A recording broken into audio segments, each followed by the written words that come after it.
We now move over to talking about defense production.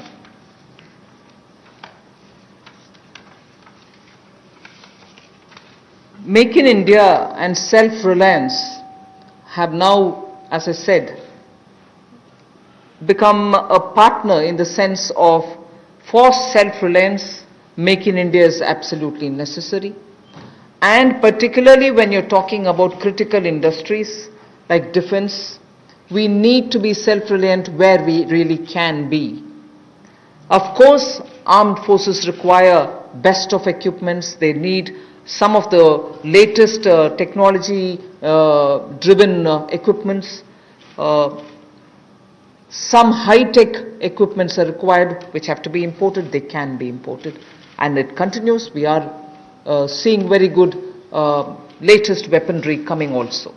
But some of those which are being produced in India can be bought in India, and therefore we have now come to a conclusion that we shall notify. This is done with the consultation with the Department of Military Affairs.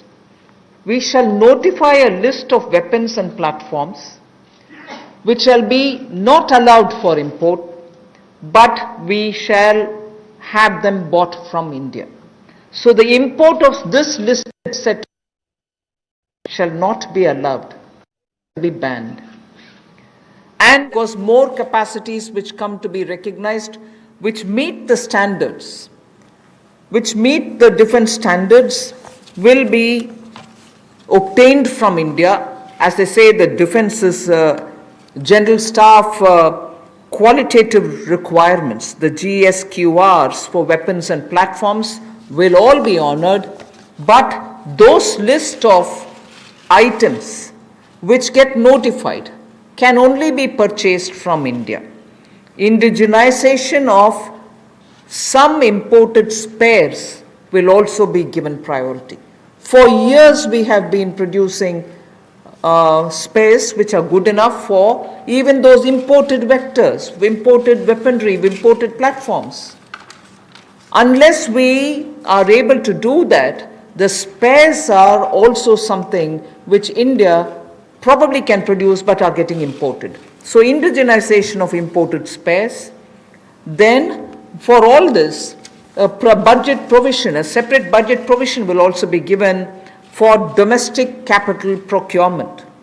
So this is going to be something with which the defense can make sure that their import bill can come down.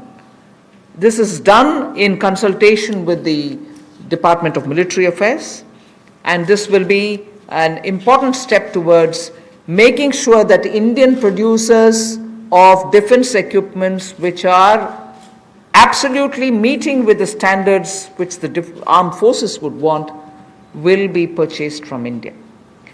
The next step in defense production related reform is to improve the autonomy, accountability and efficiency in ordnance supplies which are being made by the ordnance factories.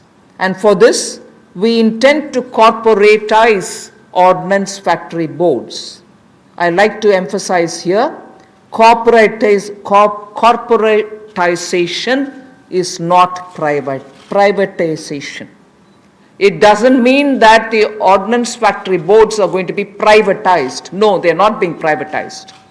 But corporatized they will be. We want them to be better managed. We also eventually hope that they will get listed in the stock market. Ordinary Indian citizens can also buy shares in them. And through that we expect that the ordnance factory boards and their processes, decision making, output, performance, all of them will be transparent for the Indian citizens. So ordnance factory boards will be corporatized, not privatized. I want to underline that, and I want media friends to please differentiate between corporatization and privatization.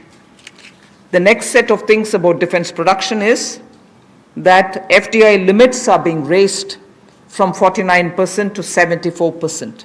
Of course, it will have the security clearances and everything else, as always. And then we'll also have a mechanism established so that time-bound defense procurement processes happen. There will be a project management unit set up. Support will be given for contract management purposes. Then as I said earlier, a realistic setting for the general staff qualitative requirements, the GSQRs as they are known, of weapons and platforms will be made, because sometimes unrealistic quality requirements are established and quite a lot of time is spent in searching for suppliers who will meet all those requirements. You end up with just one supplier, and just buying it from one supplier is not permitted, and then you do the entire circle all over again. So realistic setting of qualitative requirements is something on which we'll place emphasis, and above all, overhauling of the trial and testing processes. Yes, we understand India is a country which has different climatic and geospatial requirements, tropical, coastal, Himalayan, high altitude and everything else, but we still need to be far more efficient in trial and testing of procedures.